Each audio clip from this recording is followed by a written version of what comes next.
வெண்முரசு. எழுதழல் 73. வாசிப்பது சந்தீப். 8. குருதி விதை 4.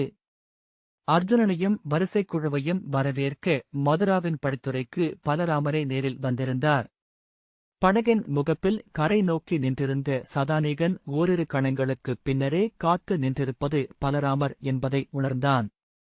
திகைப்புடன் அவன் விழிகூர்வதற்குள் அருகே நின்றிருந்த நிர்மித்திரன் மூத்த யாதவர். மதுராவின் அரசர் என்றான். அவன் திரும்பி பார்க்காமல் ஆம் என்றான். அரசமுறைமை கடந்து வந்திருக்கிறார் என்றான் நிர்மித்திரன். சதானீகன் மறுமொழி கூறவில்லை. நிர்மித்திரன் மீண்டும் முறைப்படி முடிசூடிய பேரரசர்களுக்கு மட்டுமே அரசர்கள் படித்துறைக்கு வந்து வரவேற்கும் வழக்கம் உண்டு என்றான். தன் எண்ணங்களை அவன் அருகில் நின்று சொல்லிக் கொண்டிருப்பது வழக்கம் என்றாலும் அப்போது அது சிறு எரிச்சலை கிளப்பியது. திரும்பி தந்தையிடம் சென்று சொல், அரசரே துறைமேடைக்கு வந்திருக்கிறாரென்று என்றான். நிர்மித்திரன் இதற்குள் அவரே பார்த்திருப்பார். பருந்தின் பார்வையிலிருந்து தப்பி மண்ணில் எந்த அசைவும் நிகழ முடியாது என்றான். அதற்குள் படகிலிருந்து இரு ஏவலர்கள் சிற்றறைக்குள் ஓடுவதை திரும்பி நோக்கிய சதானீகன் மெய்தான் என்றான். மதுராவின் துறைமேடை நெய்விளக்குகள் சுடர அணுகி வந்தது. நிர்மித்திரன் அணிகொள்கிறார். மிக விரைவில் அணி செய்து பிறிதொருவராக எழுவதில் அவருக்கு நிகராக எவரையும் கண்டதில்லை என்றான். சதானீகன் பாரத வருஷத்தின் முதன்மையான ஒப்பனைக் கலைஞர்களில் ஒருவர் அவர்.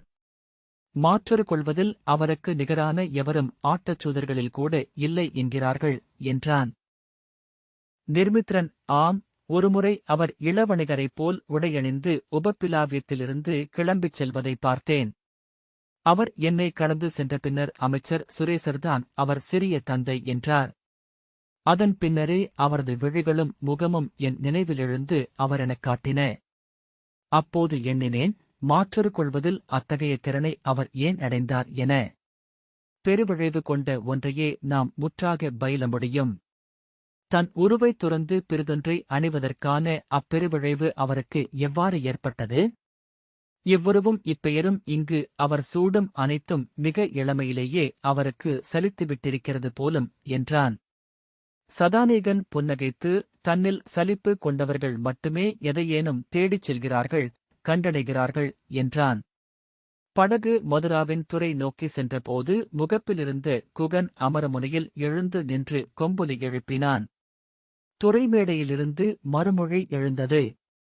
தொடர்ந்து அங்கு காவல் மாடங்கள் அனைத்திலிருந்தும் முறைமுரசுகள் அர்ஜுனனை வரவேற்கும் பொருட்டு ஓசையிடத் தொடங்கின. இருளில் மதுராவின் துறைமேடையில் நின்றிருந்த படகுகள் அனைத்தும் விளக்குகளின் கொத்துகளெனத் தோன்றின. அக்கணமே அதை நிர்மித்திரன் செம்மலர்ச் செண்டுகள் போல என்றான். துறைமேடையிலிருந்து 18 பாய்களை விரித்துக் கொண்டு அகன்ற கலிங்கப் படகு பிளறலோசை எழுப்பி அலைகளில் ஏறி அமைந்து மையப் பேரொழுக்கை அடைந்தது. சில சிறிய படகுகள் விலகி அவர்களுக்காக வழிவிட்டன.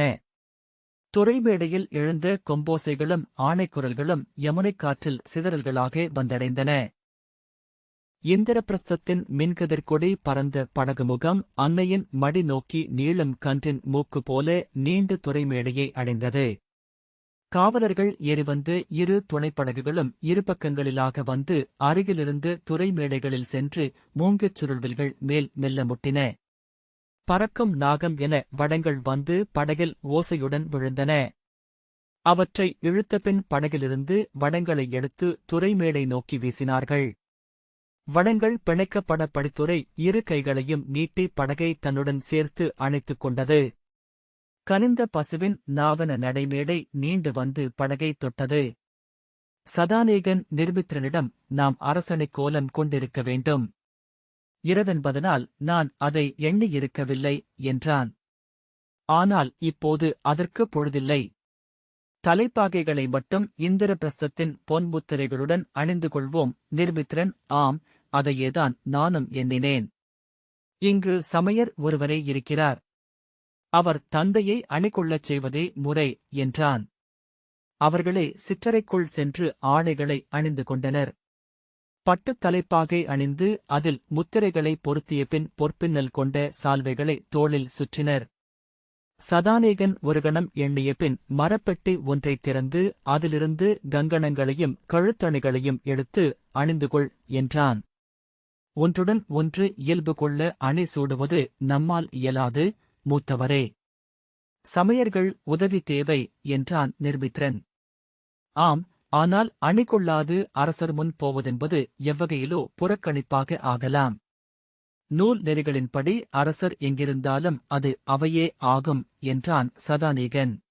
சரப்பொழியும் வட்டமாலையும் மட்டும் அணிந்து கொள்கிறேன், மூத்தவரே என்றான் நிர்மித்ரன். வைரம், பவளம், முத்து, அருமணிகளில் எவையேனும் 3 அணிந்தால் போதும். அவைக்கு எழும் தகுதி பெற்று விடுகிறோம் என்று அவற்றை அணிந்தபடியே சதானீகன் சொன்னான். ஏவலன் வந்து வாயிலில் நின்று இளைய அரசர் நகர் நுழையப் போகிறார் என அறிவிப்பு என்றான். இதோ வந்துவிட்டோம் என்று சதானீகன் முன்னால் செல்ல நிர்மித்ரன் ஒரு கணம் தயங்கி பிறிதொரு கங்கணத்தை எடுத்து அணிந்து கொண்டு ஏவலனிடம் பீழைகளை மூடிவை என்ற பின் அவனைத் தொடர்ந்து சென்றான். படகின் முகப்பில் கூப்பிய கைகளுடன் அர்ஜுனன் நின்றிருந்தான். இருவரும் சென்று அவனுக்கு இருபுறமும் நின்றனர். ஏவலன் அவர்களுக்குப் பின்னால் வந்து தாழ்ந்த குரலில், இடையில் படைக்கலங்களை மறந்துவிட்டீர்கள், இளவரசே என்றபடி குத்துவாள்களை அளித்தான். ஆம் என்றபடி அவற்றை வாங்கி ஒன்றை தன் இடையில் அணிந்தபின் இன்னொன்றை நிர்மித்ரனிடம் அளித்தான் சதானீகன். அவர்கள் அசைவுகளையும் பேச்சையும் அர்ஜுனன் கேட்டதாக தெரியவில்லை. எதையும் நோக்காதது போல் வடத்தின் மேல் அமர்ந்திருக்கும் நீர்ப்பறவை போலிருந்தான். துறைமேடையில் மதுராவின் கொடியேந்திய வீரன் சீர்நடையில் வந்து முகப்பில் நிற்க அணித்தாளங்கள் ஏந்திய 7 சேடியர் தொடர்ந்து வந்தனர். மங்கல இசை முழக்கிய சூதர்கள் வந்து இருநிறைகளாக பிரிந்து விலகினர். நடுவே பலராமர் கூப்பிய கையுடன் நடந்து வந்தார். நீட்டி வைத்த சீர்நடையில் நடைபாலத்தின் மீதேறி மதுராவின் நிலத்தை நோக்கி அர்ஜுனன் சென்றான். அவனுக்கு இருபுறமும் அதே நடையில் நிர்மித்ரனும் சதானீகனும் சென்றனர். மங்கலத்தாளங்களை அவர்கள் மும்முறை ஒழிந்து குலவையிட்டு சேடியர் 2 பட்டுத்திரைகள் போல 2 திசைகளிலும் விலகி அமைந்தனர். 2 கைகளையும் நீட்டியபடி அருகே வந்த பலராமர் உரக்க நகைத்து, வருக வருக இளையோனே, இது உன் நிலம் என்றார். அரசர்களுக்குரிய அனைத்து முறைமைச் சொற்களையும் அவர் மறந்துவிட்டதை உணர்ந்து புன்னகைத்த சதானீகன், அவற்றை அவர் சொல்லியிருந்தால்தான் வியப்பு என்று நிர்மித்ரன் மெல்ல முணுமுணுப்பதை கேட்டான். அர்ஜுனன் கைகளை கூப்பியபடி அருகே சென்று, மதுராவின் அரசர் என் தலைவருக்கு தந்தையைப் போன்றவர். எனக்கு விண் திகழும் மூதாதையரின் வடிவம். தாங்கள் நேரில் வந்து என்னை வரவேற்றதன் வழியாக எனது கொடி மாண்பு கொள்கிறது. எனது கொடிவழிகள் பெருமை கொள்ளட்டும் என்ற பின் குனிந்து அவர் கால்களைத் தொட்டு தலை சூடினான். அவன் தோள்களைப் பற்றித் தூக்கி தன் நெஞ்சோடு அணைத்து பெரிய வெண்ணிறக் கைகளால் அவன் தோள்களை அடித்து உரக்க நகைத்த பலராமர் எண்ணியிராத கணத்தில் அவனை 2 கைகளாலும் தூக்கி தலைக்கு மேல் காற்றில் வீசி எறிந்து பிடித்தார். மும்முறை அவ்வாறு பிடித்தபின் அவனை தரையில் நிறுத்தி, முதலில் உன்னை பார்த்தபோது இதைத்தான் செய்தேன். அப்போது இளையவன் என்னுடன் இருந்தான். மூத்தவரே மூத்தவரே என்று நீ அலறினாய். நினைவிருக்கிறதா என்றார். ஆம் அரசே என்றான் அர்ஜுனன். என்னை நீ மூத்தவர் என்றே அழைக்கலாம். இந்த அரியணையில் ஒருபோதும் நான் நிறைவுற்று அமர்ந்ததில்லை. இது என் நகரமல்ல என்று பலராமர் சொன்னார். பின்னர் திரும்பி சதானீகனையும் நிர்மித்ரனையும் நோக்கி, நகரனின் மாற்றுருக்கள் வருக குழந்தைகளே என்றார். சதானீகனும் நிர்மித்ரனும் அவர் கால்களைத் தொட்டு வணங்க இருவரின் தோள்களையும் அணைத்து நெஞ்சோடு இறுக்கிக் கொண்டு, இனிய நறுமணம் கொண்டிருக்கிறார்கள் இளைஞர்கள் என்றார். அவர்களின் தலையை நுகர்ந்து, விளையாட்டு சிறுவர்களின் மனம். எந்த நாட்டில் இருந்தாலும் காலையில் நான் அவைக்களத்திற்கு செல்ல மறப்பதே இல்லை. அங்கு பயில வரும் மைந்தரின் நறுமணமே அந்த நாள் முழுக்க என் மூக்கில் திகழ வேண்டுமென்று விரும்புவேன் என்றார். அர்ஜுனன் புன்னகைத்தான். வருக மைந்தரே என்று அவர்களை தழுவியபடியே அழைத்துச் சென்றார். அவருடைய கைகள் எடை மிகுந்து அவர்களை தள்ளாடச் செய்தன. வியர்வையில் மெல்லிய கந்தக நெடி இருந்தது. அவருக்குப் பின் இருநிறைகளாக வந்த சிற்றமைச்சர்கள் தலைவணங்கி முகமன்களை முணுமுணுத்தனர். நீங்கள் இங்கு வருவீர்கள் என்று எனக்கு எந்த எண்ணமும் இல்லை. ஆகவே கிளம்பிவிட்டீர்கள் என்ற செய்தி எனக்கு திகைப்பை அளித்தது. ஆனால் அரசி சொன்னாள், நீங்கள் இங்கு வந்துதான் ஆக வேண்டுமென்று. நீங்கள் இங்கு வருவதில் அவளுக்கு மகிழ்ச்சியும் கூட. உங்கள் மூத்தவன் வருவான் என்றுதான் அவள் எதிர்பார்த்தாள். பின்னர் இங்கு என் இளையவன் வரக்கூடும் என்று எதிர்பார்த்துதான் உன்னை அனுப்பியிருக்கிறார்கள் என்று அவள் சொன்னாள் என்று பலராமர் பேசிக்கொண்டே சென்றார். அரசத்தேர் சுங்க மாளிகையின் முகப்பில் புறவிகள் ஒருங்க நின்றிருந்தது. அதன் பின்னால் மேலும் 4 தேர்கள் புரவி பூட்டப்பட்டு நின்றன. 2வது தேர் அருகே நின்றிருந்த அமைச்சர் இந்திரபிரஸ்த இளவரசருக்கு நல்வருகை வாழ்த்து என்றார். பலராமர் அதனருகே சென்று ஏறிக்கொள்க என்று அர்ஜுனனிடம் உரைத்தார். அர்ஜுனன் ஏறியதும் அவரும் ஏறப்போனார். அமைச்சர் பின்னால் வந்து, அரசே, அது அவருக்கான தேர் என்றார். ஏன், இதில் நான் வந்தாலென்ன என்று பலராமர் சொன்னார். அது மரபல்ல, மதுராவின் வெண்கொற்ற குடை அத்தேரில்தான் உள்ளது என்றார் அமைச்சர். பலராமர் ஒரு கணம் குழம்பிய பின் அர்ஜுனனிடம் திரும்பி, இவர்களின் மரபுகளை கடைப்பிடிப்பதைப் போல எரிச்சலூட்டுவது வேறில்லை என்றார். அர்ஜுனன், பட்டத்து யானைதான் மிகுதியாக சங்கிலிகளையும் அணிந்திருக்கிறது அரசே என்றான். அவன் சொன்னது தெளிவாக புரியாமலேயே உரக்க நகைத்தபடி, நன்று, நாம் அரண்மனைக்குச் சென்றபின் பேசுவோம் என்று தன்னுடைய தேர் நோக்கி அவர் சென்றார். நிர்மித்ரன் அமைச்சர்களிடம் வரிசைப் பொருட்களை முறைப்படி வண்டிகளில் ஏற்றி அரண்மனைக்கு கொண்டு வரும்படி ஆணையிட்டான். அர்ஜுனன் ஏறிக்கொண்ட தேர் பாகன் ஏறியமர்ந்ததும் அசைவு கொண்டது. சிற்றமைச்சர் சதானேகனிடம், தங்களுக்கான தேர் இதோ என்றார். சதானேகன் அதில் ஏறி அமர்ந்ததும் அவரருகே நின்ற நிர்மித்ரன், மதுராவுக்கு நான் இதுவரையில் வந்ததில்லை, மூத்தவரே என்றான். சதானேகன், ஆம், நெய்யின் நகர் 12 ஆக்னேயபதங்களால் இணைக்கப்பட்டது. யமுனைக்கன்னி ஏந்திய அகல் விளக்கு என்று கவிஞர் கூற்று என்றான். நிர்மித்ரன், கம்சரால் ஆளப்பட்டது, முதுராமைந்தர் குருதியால் 7 முறை கழுவப்பட்டது என்றான். உண்மையில் அச்சொற்களையே சதானேகன் உள்ளூர எண்ணினான். அந்த மங்கள நாளில் அதை சொல்ல வேண்டாமென்றுதான் தாவிக் கடந்து அடுத்த சொற்றொடரை எடுத்திருந்தான். ஆனால் அதை ஒலியெனக் கேட்டதும் உடலடக்கு கொண்டான். தேர் கிளம்பியதும் சதானேகன், இரவில் நகரங்கள் வேறு தோற்றம் கொள்கின்றன. காலையில் வந்து பார்த்தால் முந்தைய நாள் கண்ட நகர் இதுதானா என்றே ஐயம் கொள்வேன் என்றான். நிர்மித்ரன் அரசர் என்றிருந்தாலும் எந்த முறைமையும் அவருக்கு தெரியவில்லை. அதாவது தாழ்வில்லை எனலாம், மந்தன அரை சூழ்தலில் நிகழ்ந்த அனைத்தையுமே வாய்மிகையாக சொல்லிக் கொண்டிருக்கிறார்.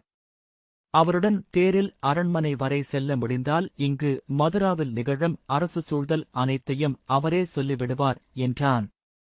சதானேகன் நகைத்து, ஆம், அவருக்கு தெரிந்ததை சொல்லக்கூடும். ஆனால் அது மிகக் குறைவாகவே இருக்கும் என்றான். மதுராவின் தெருக்கள் ஆளொழிந்து வானிலிருந்து உதிர்ந்து பரவியவை போலிருந்தன. ஊரங்கும் இல்லங்கள் முச்சந்திகளில் கர்த்தூன்களின் மேல் இருந்த நெய்ப்பந்தங்களின் செவ்வொளியில் நனைந்தவையாகத் தெரிந்தன. அங்காடித் தெருக்களில் மட்டுமே வணிகர்களின் கூச்சல்களும் பொதிவண்டிகளிலிருந்து மூட்டைகளை இறக்கும் ஊழியர்களின் குரல்களும் வண்டிகளின் சகடோசைகளும் கேட்டன. அவர்களின் தேர்கள் கடந்து சென்றபோது அங்கு நின்றிருந்த அத்திரிகள் சில குரலெழுப்பின. நகரெங்கும் நெய்யால் பந்தங்கள் ஏற்றப்பட்டிருந்தன. மதுரா ஒரு மாபெரும் அடுமனை போல நெய்மணம் எழுப்புவது என்று சூதர் பாடல் உள்ளது என்றான் நிர்மித்ரன். அச்சொல் சதானேகனின் நெஞ்சை அறைய அப்போதுதான் எண்ணிக்கொண்டிருந்ததை அவன் சொல்வானா என எண்ணி சொல்லக்கூடாதென்று விழைந்தான். அப்போதே அதை நிர்மித்ரன் சொன்னான். இந்நகரை இளைய யாதவர் நெய்யுற்று எரித்தாரென்று சிறுவயதில் கதை கேட்டிருக்கிறேன், மூத்தவரே. பிந்தி வந்து துயிலத் தொடங்கியிருந்தாலும் மிக முன்னதாகவே சதானேகன் விழிப்பு கொண்டான். அது அவன் வழக்கமாக எழும் பொழுதை விடவும் ஒரு நாழிகை முன்பு என்பதை படுக்கையில் அமர்ந்து கைகளை விரித்து நோக்கியபோதே சூழ ஒலித்த ரீங்காரத்திலிருந்து உணர்ந்தான். பறவைக் குரல்கள் எழத் தொடங்கியிருக்கவில்லை என்பதே அவ்வோசை மாறுபாட்டிற்கு அடிப்படை என்பதை அதன் பின்னரே அவன் சித்தம் வகுத்தறிந்தது. ஒளியால் அல்ல, ஒலிகளாலானவை பொழுதுகள். எழுந்து குறடுகளைத் தேடி அணிந்து கொண்டபோது அவ்வோசை கேட்டு கதவை மெல்லத் திறந்து மஞ்சத்தரை காவலன் தலைவணங்கினான். நீராட்டரை ஒருங்கட்டும் என்று சதானிகன் சொன்னான். சற்று திகைப்புடன், பிரம்மபொழுதிற்கு இன்னும் நெடுநேரம் உள்ளது, இளவரசே என்றான் ஏவலன். தாழ்வில்லை, நான் முன்னரே அணி செய்து கொள்ள அமர வேண்டும் என்றான் சதானிகன். தலைவணங்கி அவன் சென்ற பிறகு மெல்ல வெளியே நடந்து மாளிகையின் உப்பரிகைக்குச் சென்று நின்று கைப்பிடியைப் பற்றி சற்று குனிந்து நகரை பார்த்தான். நகர் நுழைந்த போதிருந்து அதே கணம் அப்படியே நீள்வது போல் தெரிந்தது. நெய்ப்பந்தங்கள் யமுனையின் காற்றில் குழைந்தாடிக் கொண்டிருக்க செவ்வொளியின் அலையில் தெருக்கள் ஓவியத் திரைச்சீலை போல் ஆடின. ஒளியை ஒருபுறம் பெற்று மறுபுறம் நிழல் சூடி நின்றிருந்தன மரங்கள். தழலுரு கொண்ட இலைகள். புலரிக்கு முன் உருவாகும் அந்த விந்தையான அமைதியை அவன் பலமுறை உணர்ந்திருந்தான். இந்திரபிரஸ்தத்திலும் உபப்பிலாவியத்திலும் அந்த அமைதி புலரிக்கான தவம் என்று தோன்றும். இலைகள் அனைத்தும் ஓய்ந்து சொல்லின்றி மலர்ந்து நின்றிருக்கும். வாகையும் நெல்லியும் தொழுது கூம்பியிருக்கும். புவியிலுள்ள அனைத்தும் ஊழ்கம் கொண்டு விழி மூடியது போலிருக்கும்.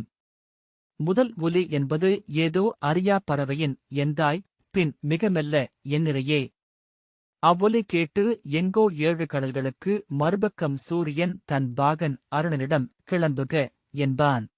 ஆணை என்று சொல்லி 2 கைகளையும் அருணன் விரிக்கையில் 7 புறவிகள் அவன் 2 உள்ளங்கைகளிலிருந்து பிடரி கிளர்ந்தெழும். கண்ணங்கரிய புறவிகள். அவற்றின் விழிகள் மட்டுமே ஒளித்திகள்கள். அவை கனலென்றாகி சுடர்கொண்டு பற்றி எழ அவற்றின் பிடரி மயிர்கள் தழல் வடிவாகும். பின்னர் அவை செந்தழல் அலைகளென்றாகி குளம்புகள் பறக்க வானில் எழும். அனல்முடி சூடி அருணன் அமர 1000 கோடி கைகள் ஒவ்வொன்றாக விரிந்து சூழ நாளவன் தன் பீடத்தில் ஏறி அமர்வான்.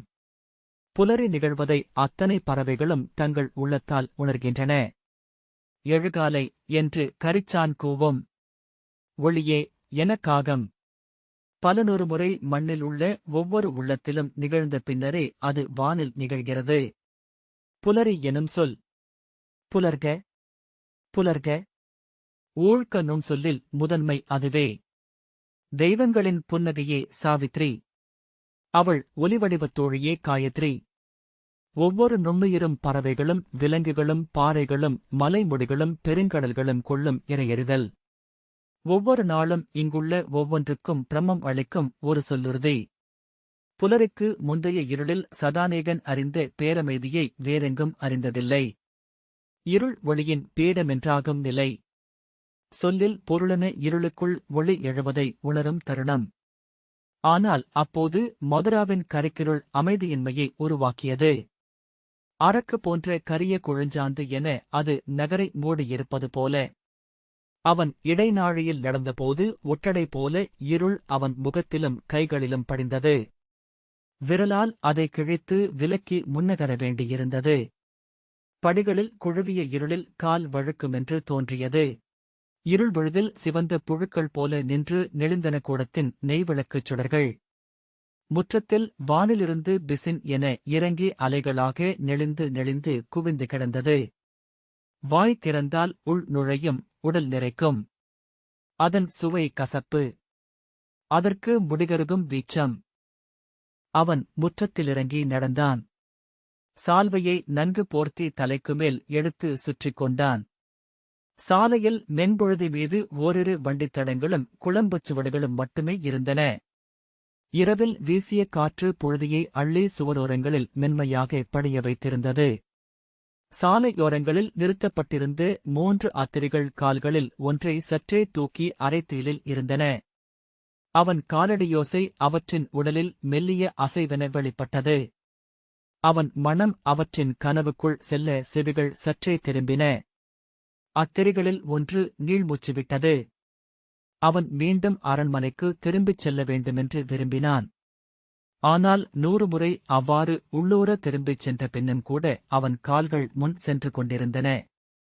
பின்னி விரிந்த தெருக்களினூடாக நெடுந்தொலைவு வந்திருப்பது போல் தோன்றியது. கிளம்பி சற்று நேரமே ஆயிற்று என்றும். அவன் திரும்பிச் சென்ற பின்னரும் கூட அவன் கால்கள் முன்னேதான் சென்று கொண்டிருந்தன. நகரெங்கும் மக்கள் ஆழ்ந்து துயின்று கொண்டிருந்தனர். எந்த ஓசையுமில்லை. அத்தகைய ஆழ்ந்த துயிலை மனித உடல் உள்ளத்திற்கு அளிக்க முடியாது. உடலுக்கு அப்பால் உள்ளத்தை வந்து பற்றும் பிறிதேதோ அளிக்கும் துயில் அது. பிரம்ம முகூர்த்தத்திற்கு முந்தைய பொழுதுகள் வானோர்க்கும் கீழோர்க்கும் உரியவை. முதற்பொழுது கந்தர்வர்களுக்கு, இரண்டாம் பொழுது தேவர்களுக்கு, மூன்றாம் பொழுது நாகர்களுக்கு, நான்காம் பொழுது பாதாள மூர்த்திகளுக்கு, ஐந்தாம் பொழுது மூதாதையருக்கு. அம்மூதாதையரில் ஒருவர் மூச்சு வடிவாக அருகணைந்து குனிந்து துயில்பவர்களின் இமை மீது தன் நெஞ்சின் வெம்மைக்காற்று படிய முகர்ந்து செல்கையில் முதல் விழிப்பு நிகழ்கிறது. முதல் பறவையின் குரல், முதல் எண்ணம். இது நாகர்களின் பொழுது முடிந்து பாதாள தெய்வங்கள் எழும் பொழுது. நாகங்கள் நிழல் நழுவுகளென இழுபட்டு வளைகளுக்குள் மறைகின்றன. இருள்களுக்குள் பாதாள வடிவர்கள் நின்றிருக்கின்றனர். மனிதர்களின் அனைத்து தீமைகளையும் அறிந்தவை. மனிதர்களை ஒவ்வொரு கணமும் அருகே நின்று நோக்கிக் கொண்டிருப்பவை. வாய்க்குள் மூக்குக்குள் செவிக்குள் குடிகொள்ளும் இருளில் வாழ்பவை. மச்சம் என வடு என உடலில் ஒட்டியிருப்பவை. நிழல்களில் பின்தொடர்பவை. கனவுகளில் தோன்றுபவை. சொல்லிடைவெளிகளில் வாழ்பவை. இந்த இருள் இத்தனை செறிவு கொள்வது அவற்றால்தான். இந்நகரில் துயிலும் அனைவர் மேலும் ஈர மரவுரி என மூடி மண்ணோடு மண்ணாக பதித்து வைத்திருப்பவை அவைதான். இதோ என்னை நோக்கிக் கொண்டிருக்கின்றன அவை. நான் அவற்றை நோக்கிக் கொண்டிருக்கிறேன். இந்தச் சுவருக்கு அப்பால் 100 விழிகள். அந்த கட்டட மடிப்புக்குள் மேலும் 100 விழிகள். அந்த மரநிழலில், அந்த சிறு பொந்துக்குள் பல்லாயிரம் விழிகள். அண்ணாந்து அவன் வானை பார்த்தான். விண்மீன்கள் இல்லாது முற்றிலும் இருள் மூடியிருந்தது. மதுராவுக்கு அது மழை மாதமல்ல, ஆயினும் வானம் முகில்திரை கொண்டிருந்தது. முகிலென எழுந்து வானத்தை மூடிய ஆழத்து தெய்வங்களைப் போலும். எங்கோ ஓரிடத்தில்தான் வழுதவறிப் போயிருக்கிறோமோ என்ற உணர்வு அவனை நிறுத்தியது. அஞ்சியவன் போல உடல் திகைத்து நின்றபின் அவன் திரும்பி நடந்தான். உளம் கலைந்த அப்போதே வழி துலங்கத் தொடங்கியது. மதுராவின் தெருக்கள் மிகச் சிறியவை என்றும் அரண்மனையிலிருந்து அவன் வந்த தொலைவு மிக குறுகியதே என்றும் அவன் உள்ளம் கண்டடைந்தது. மீண்டும் அரண்மனைக் கோட்டையின் முகப்பை அடைந்தான். வந்துவிட்டேன் என்ற உணர்வு அனைத்து புலன்களையும் எச்சரிக்கை இழக்கச் செய்தது. உடல் தசைகள் தொய்வடைய நீள்மூச்சுடன் சால்வையை எடுத்து மீண்டும் போர்த்திய போது கோட்டை முகப்பின் குற்றால மரத்தினடியில் நின்றிருந்த 3 குழந்தைகளைப் பார்த்தான். இருமுறை விழிகூர்ந்த பின்னரே அவை குழந்தைகள் என்றுணர்ந்தான். மெல்ல அருகணைந்து மேலும் விழி செலுத்தினான். எண்ணியது போல அருகே சென்று நோக்கும்தோறும் அவர்கள் உரு கலையவில்லை. மேலும் வடிவக்கூர் கொண்டன. விழியொளியும் முக உணர்வும் துலங்கலாயின. ஓராண்டு அகவை கொண்டவை. குழவித்தசை குழுமை மறையாதவை. எவையுமே ஆடை அணிந்திருக்கவில்லை. அவற்றின் அன்னையர் கைவிட்டிருப்பார்களோ? அருகே எங்கோ அவர்கள் நின்று கொண்டிருக்கிறார்களா? அவ்வெண்ணங்களின் பொருளின்மையை அவன் உணர்ந்தும் கூட தான் அறிந்து புழங்கும் மெய்மைக்குள் அவற்றைக் கொண்டு வந்து நிறுத்தவே அவன் அகம் மீண்டும் மீண்டும் முயன்றது. குற்றால மரத்தின் அடியில் சென்று நின்றபோது அதன் கிளைகள் அனைத்திலும் குழந்தைகளை பார்த்தான். அண்ணாந்து பார்த்தபோது அனைத்து கிளைகளிலும் செறிந்து பல 100 குழந்தைகள் கீழே நோக்கிக் கொண்டிருப்பதைக் கண்டான். கால் தடுமாறி விழுந்து விடுவோம் என்று தோன்றியது. விழுந்தால் மண்ணில் உடல் அறையும் வலி எழுமென்றும் மதுராவின் மஞ்சத்தில் விழித்தெழக்கூடுமென்றும் தோன்றியது. கனவல்ல, நேர்நனவு. பரவடிவு கொண்ட புறநிகழ்வு. அவர்கள் எவரென்று அறிந்திருந்தான். அவர்களிடம் கேட்க ஒரு வினா அவனுள் எழுந்தது. மிக அருகே நின்று எவரோ அதை சொல்லென்றாக்கி கேட்பது போல. நிர்மித்ரனின் அருகமைவை உணர்ந்து திரும்பிப் பார்க்கையில் அவன் அங்கு இல்லை என்று அறிந்தான். ஆனால் அவன் கேட்ட சொற்கள் தெளிவாக ஒலித்தன. நீங்கள் யார்? மூதாதையரா? இருளறுத்து தெய்வங்களா? இது எந்த பொழுது? இப்போது மண்ணிலெழுபவர் எவர்? ஒரு குழந்தை 2 அடி எடுத்து அவனருகே வந்தது. முதிய குரலில், இது பொழுது மயங்கும் வேளை, மைந்தா என்றது. நடுங்கே கால் மடிந்து சதானிகன் தரையில் விழுந்தான். இரு கைகளையும் தரையில் ஊன்றி குழல் கற்றைகள் தொங்கி ஆட கண்மூடி அமர்ந்தான். அவன் உடல் விதிர்த்துக் கொண்டிருந்தது, அருவி பொழியும் மரக்கிளைப் போல. பின்னர் எழுந்து ஓடி முற்றத்தை அடைந்தான். இரு காவலர் அவனை திரும்பிப் பார்த்தபின் அருகே வந்தனர். அவன் நின்று மூச்சிறைக்க அவர்களை விலக்கிவிட்டு மேலே நடந்தான். அரண்மனை முகப்பை அடைந்து படிகளிலேறி கூடத்தை கடந்தான்.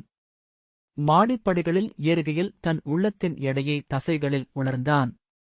ஒவ்வொரு படியிலும் கால் வைத்து நின்று கைப்பிடியைப் பற்றியபடி முழு விசையாலும் உடலை உந்தி மேலே கொண்டு சென்றான். இருமுறை விழுந்து உருண்டு கீழே சென்று விடுவோம் என்று அஞ்சி இரு கைகளாலும் கைப்பிடியைப் பற்றிக் கொண்டு கால் பதித்து நின்றான். மீண்டும் மேலேறி இடைநாழியை அடைந்து தூணைப் பற்றியபடி நின்றபோது கண்களில் நீராவி அலையடிக்க செவிகளில் தொலைதூர ரீங்காரம் ஒன்று ஒலிக்க நெஞ்சை நிறைத்து தொண்டையை கனல வைத்த பெருவிடாயை உணர்ந்தான். மறு எல்லையிலிருந்து அவனை நோக்கி வந்த நிர்மித்ரன் மூச்சிறைக்க பதைக்கும் குரலில், மூத்தவரே, எங்கு சென்றீர்கள்? தங்களை தங்கள் அறையிலும் கீழேயும் தேடினேன் என்றான். அருகே வந்து அவன் கைகளைப் பற்றிக் கொண்டு, ஒரு கொடுங்கனவு, மூத்தவரே என்றான். இந்த வாசிப்பை கேட்டதற்கு நன்றி.